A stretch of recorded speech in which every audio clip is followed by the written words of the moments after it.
Pagpalang araw sa ating lahat mga kapatid. Ako muli sa Eden Bernales and Batch. Dito ang aking daily devotion.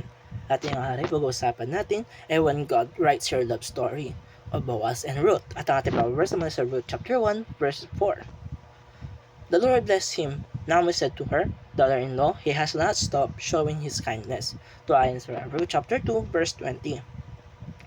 Minsan isip natin mga kapatid na ang love story natin ay nakadepende sa timing, looks o sa swerte.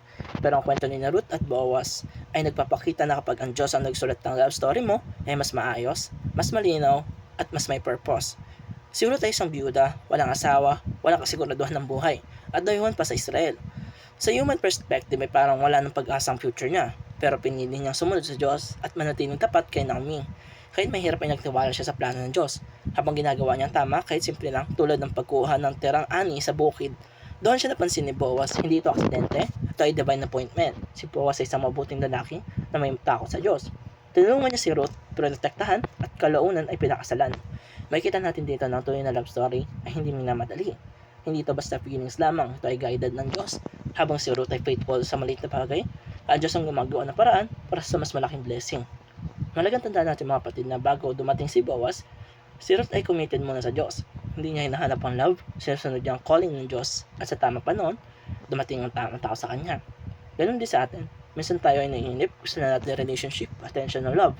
Pero kung ipipilit natin madalas mali ang nagiging resulta. Pero kung hayaan natin ng Diyos ang magsulat ng story natin, mas magiging maayos ang outcome nito. Hindi lang ito tungkol basta sa romantic love, ito ay tungkol sa trust na ang Diyos ang may control sa buhay natin. Alam niya kung kailan, saan at sino ang para sa atin. At ang pinaka-beautiful part nito, ang love story ni Ruth at Boaz ay naging bahagi ng lineage ni Jesus.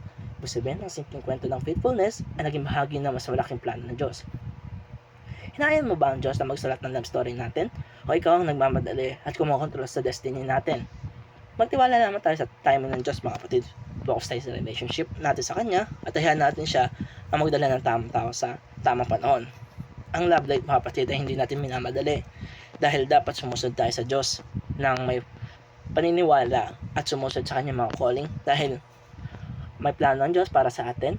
Siya ang maglalagay sa atin kung sino ba talaga ang tamang tao para sa atin. Dahil kagaya ni na Ruth pati ni Boaz, hindi agad sila pinagkita ng Diyos. Si Ruth ay sa pangdayuhan sa Israel.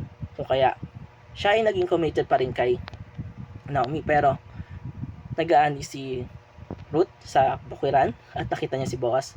Makikita natin dito na ang pagmamahal ay may tamang oras, tamang panahon, at tamang tao.